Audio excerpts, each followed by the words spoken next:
This week on The Grind, we start buried in swaths hunting pintails and mallards, then head to Prairie Limits Outfitters' famous Wigeon Hole.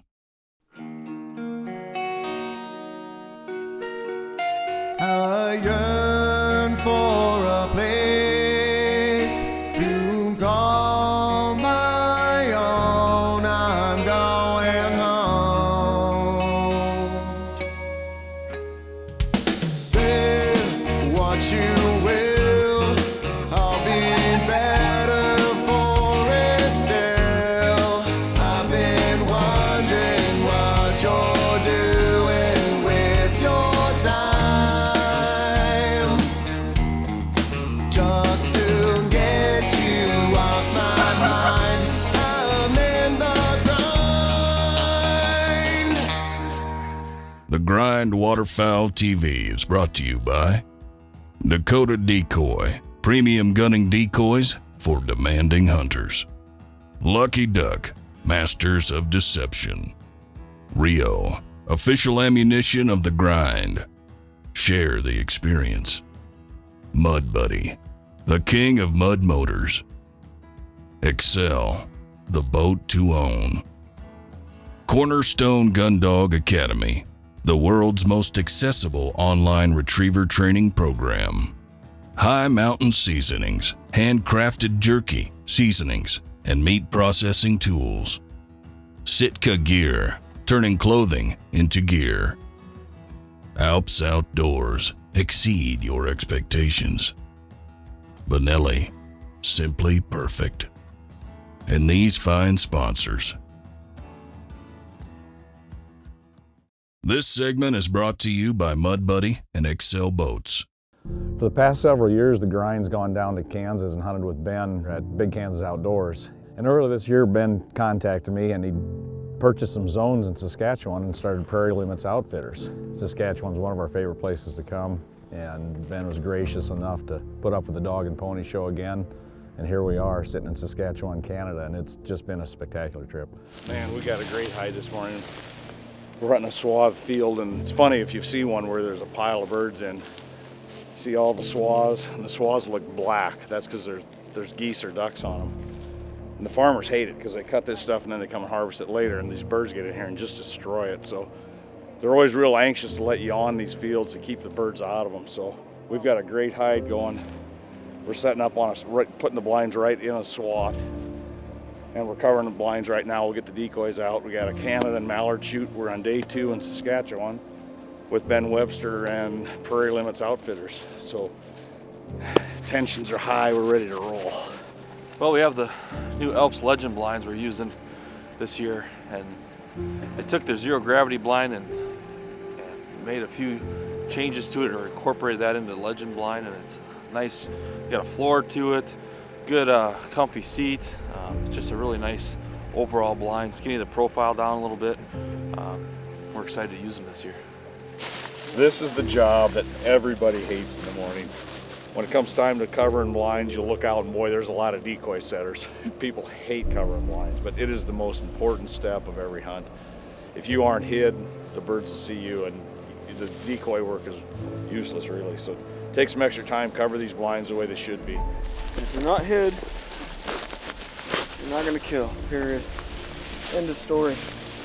That should be your most important thing, scouting, obviously. And second most important is hiding. So when you look at a swath feed, all your birds are standing on your swath. That's where all your food is. So when we come in the next day, we try to, duplicate the same thing. So we're going to put all our feeders down a swath road, and we'll mix in some active heads in between, like they're walking around and feeding. So should make for a good hunt. It's the best hide in Canada. Ben's kind of sneaky. He knows he's got a good hunt coming for you, but he's a little quiet about it. But he knew this was going to be something special too. So we got all set up, and birds were actually landing where we're trying to set up. And I've hunted ducks in fields a long time, and we've never had this many ducks consistently at 5 to 10 yards. They couldn't see us. They loved what they were seeing. They wanted into this week, and it was something special. Here they come.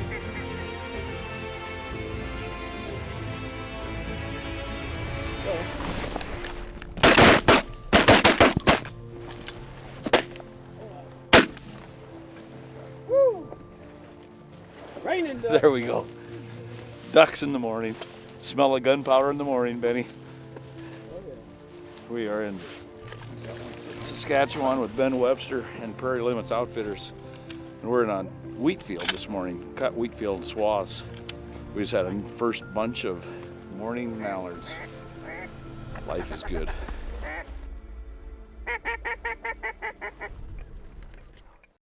This segment is brought to you by Rio Ammunition. Kill him.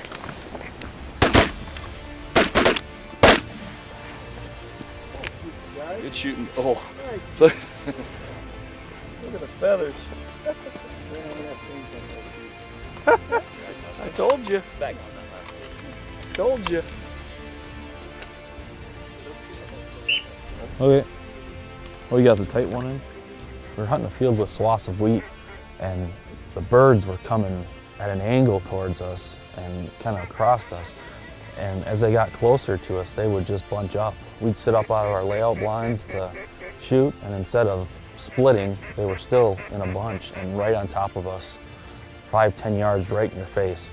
It was really some phenomenal hunting.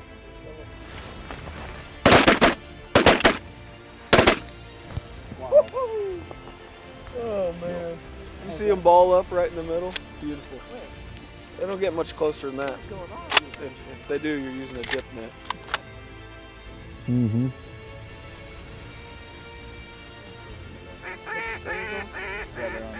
That's awesome, isn't it?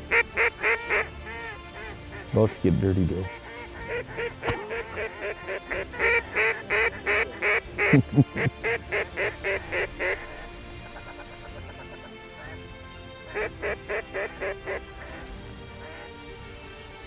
Kill it, boys.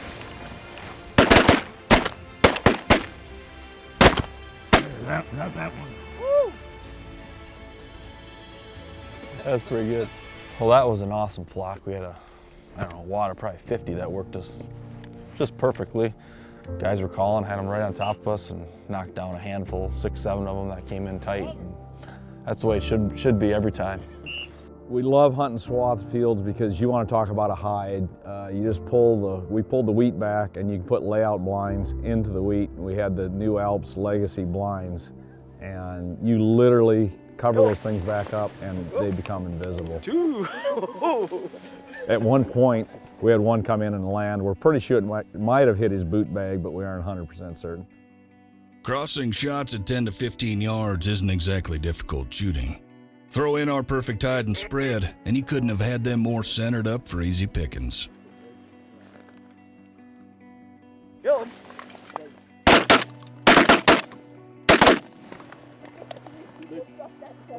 look at the feathers.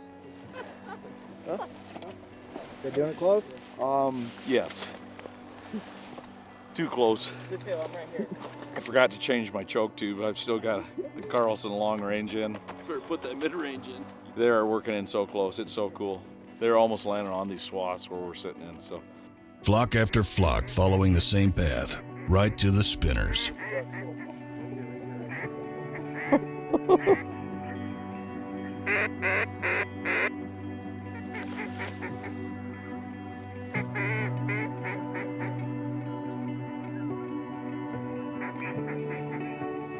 Kill him.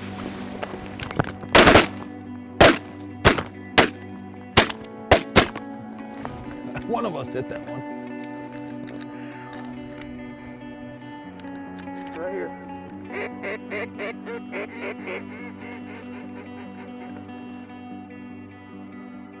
Kill him.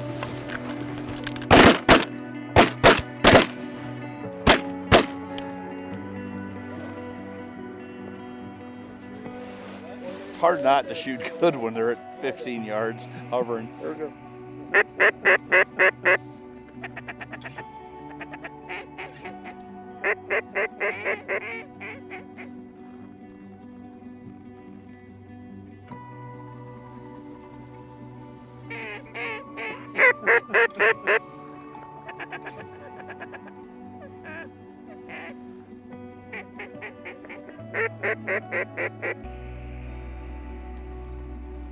Kill him.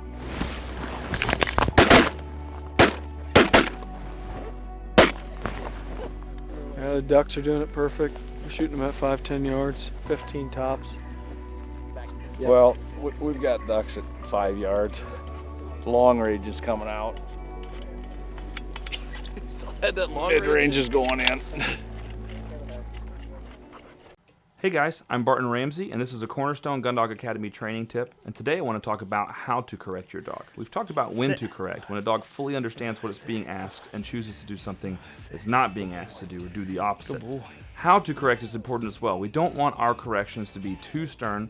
We never want a correction to be aimed at hurting a dog or at scaring a dog. We don't want the dog to have any fear of us, especially our hands, since we'll be using our hands to pull the ducks from the dog's mouth. And so how to correct? A slip lead is a great way to correct a dog. This is positive punishment for a dog. Often when the dog does something it's not supposed to do, if you've taught the dog to heel and they move away from heel, you issue a quick correction and you make sure that you always correct immediately when the behavior happens. Never correct the dog later on for something it did because it won't remember and associate the correction properly.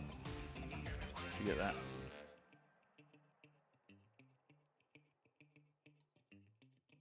This segment is brought to you by Dakota Decoy.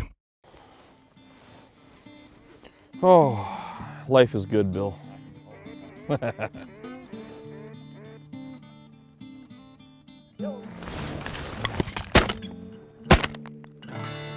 was the problem there? Why didn't we shoot any? Well, up here in Canada, you can shoot 8 ducks, but we can only have 4 pintails. And we were seeing so many pintails. So the sun just came up. Now we're able to differentiate a little bit. So, but Mr. Webster has them coming in a little too close for us. So we got close to being to the point where we were done, and we decided to take turns on the last 3 ducks. So we let Tim shoot first. So I'm thinking, all right, Tim goes 1 for 1. I got this. That's my last one of the day. No pressure, Bill. I got the new mid-range in. But I put 1 shell in my gun. Said that's all I need. There you go. There you go, Bill. There you go, Bill. No, it's good. Yeah, whiff. Put another shell in my gun. Kill it. And whiff. Oh, I consider myself a pretty good shot. I've whiffed the last 3. Put 1 shell in the last one just to prove myself, and Corey had to back me up. Corey got his last bird. I got my last one. So it was 3rd time's a charm, though. I got my duck. Woo! Single shots back. There. He's a Drake. Stone. Yeah. That's awesome hunt, Ben. Good job, bud. You always remember what Canada's like, and you think you remember it well, but man, when you're up here and birds are on top of you like that, it's just amazing. What a special, special treat. One of the things we've noticed when we come up to Canada is the farmers are still very receptive to hunters. So whether with an outfitter or just on your own, you know, be courteous to the farmer when you leave. Pick up your shells, put things back in the order you found them, and that'll just make it easier for everyone to continue to hunt these grounds. They're very, very receptive to you because they've got their crops laying in the field here, and the birds can get in and actually destroy a field. So take care of the farmer and they'll take care of you. We were fortunate enough this year to get new Benelli guns and Carlson choke tubes, and we took a couple hours during the afternoon to go out and just pattern those guns with the different choke tubes and just to see the difference. I talk all the time about loving this little 20 gauge. I got a little M2 Benelli 20. We're going to take a Carlson mid-range and then a Carlson long range, and we got this stepped off at about 30 yards. And the way I shot at ducks this morning, 30 yards might be a stretch, but we're going to give it a go. So this first shot is a Carlson mid-range 20 gauge shell, and I'm shooting. This is actually real bismuth I'm shooting. It's a 4-shot bismuth, so we'll see what happens here.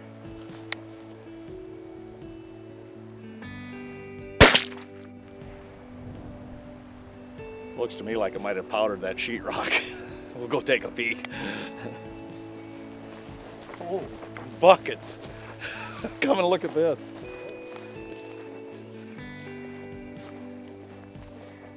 That is awesome right there. You know, a duck's body is probably about half the size of that square we've got up there, but There are not very many pellets outside of that square. That is pretty impressive. That's a nice. That's at 30 yards. I can't wait to see what the long range does at 30 yards. That's pretty good. Yeah. You should have shot like that when we were shooting ducks today. Yeah. Might have knocked a couple down. That's incredible. But that's a 20 gauge. Number 4 bismuth reel. Good stuff. M2 with a Carlson mid-range. I know what I'm shooting tomorrow. This segment is brought to you by Lucky Duck Premium Decoys. So we changed her out. This is the Carlson long range tube. Same shell, 3" 20, bismuth 4. See what happens.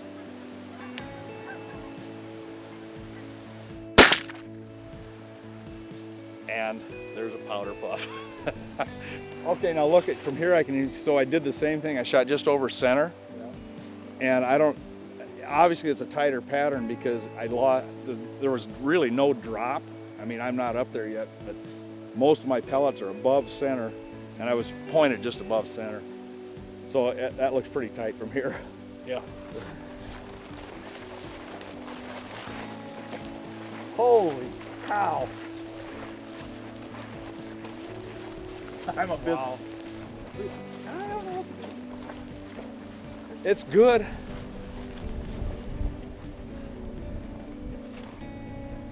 I would say, honestly, we'll have to step one off and shoot a little further. But I almost like the mid-range pattern at 30 yards with bismuth more than the long range. Looked to me like it'd be interesting to see that long range at 40 or 50 yards. Yeah. Versus mid-range. That's a dead bird. So this is kind of a learning experience for me. You know, you'd think long range tube going to be a tighter pattern. That's why you really should go pattern your guns with the shells you're shooting, because every tube, every shell reacts different. Every shell reacts different to each tube. This is bismuth 4's 3", and that's a long range tube. It's a very good pattern. That's a dead bird, but honestly, the bismuth reacted better going through the mid-range at 30 yards. It was a non-scientific test, but it was interesting. We just wanted to visualize how these guns shot and what the pattern looked like with those chokes. We're on day 3 in Saskatchewan with Ben Webster and Prairie Limits Outfitters, and we are stoked. He called it a Wigeon Hole, and I'm looking, and they are mostly Wigeon. My favorite duck. We got here this morning, 8:30 in the morning, and it was just loaded with ducks already.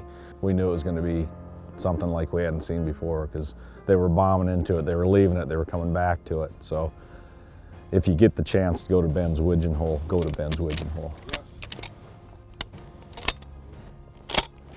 Like I said, Dakota Decoy North, maybe in Ben Webster's Lodge come next week. I'm content with moving up here. New office for a couple months. Yeah, the winters are tough. We may come back south, but right now we'll sit in this Wigeon Hole and then go to work. Oh, we got one shell in. Go ahead if you're ready. Yeah. Well, 15 yards out. Can't ask for more than that. He's putting the pressure on me. He's 1 for 1. Gadwall there. Here we go.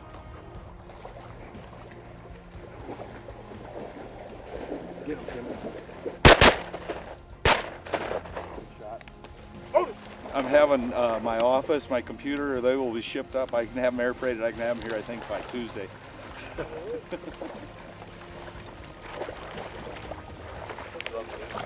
Just keeps wanting to go through that brush. Bill, it's just like a continuous, one after another, one flock after another. A lot of gadwall, a lot of widgeon. Right here, look at this. Look at that. The flocks were massive, and there was hardly a moment where the whistle of widgeon and wings couldn't be heard. Full straps came quick in this special Canadian timber hole. Ready? Yep. I joked once with Sean, it was like the staging area at O'Hare Airport. One bunch would come in, swing through the hole, you'd look back and there'd be another bunch coming in from high, swinging back into the hole, so it was a pretty cool deal. All right, they got 2 more to go, and then you're shooting.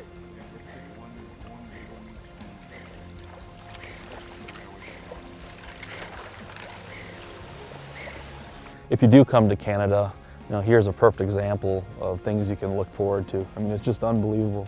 Sitting out here doing interviews and hundreds of birds behind us. Pretty cool. Yep.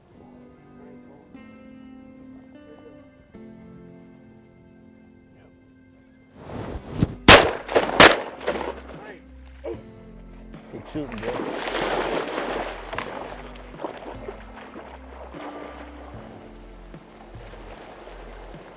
I'm very fortunate to have the relationship with Lucky Duck in Dakota that we have. I met Bill, I think 8 or 9 years ago.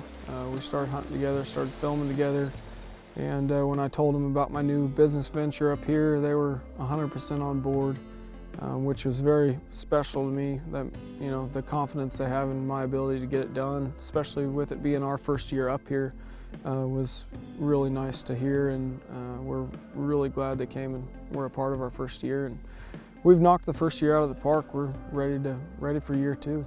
The destination is on your left. Excel boats. Next week on The Grind, Bill picks up the new Excel boat, and then we're headed to North Dakota.